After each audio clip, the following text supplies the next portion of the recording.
Tandaan ko noong kami maliliit pa, kami magkakapatid, hindi ko makakalimutan yung paulit-ulit na binibilin sa akin or sa amin ng aking mahal na ina. Huwag kayong magnanakaw, huwag niyong kukunin ang hindi para sa inyo. Ang akin po namang ama, dahil siya anak ng isang veteranong katipunero, si Lolo Mauricio, ang laging habili naman sa akin na hanggang sa ako'y, kasi nag-abot pa kami bago siya namatay, ako'y naging PNP,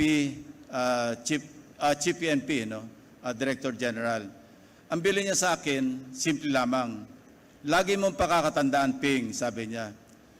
Ang tama ay paglaban, ang mali ay labanan. Yon po ang aking naging panuntunan, naging aking gabay sa mahigit 50 taon na ako'y nagsilbi sa gobyerno.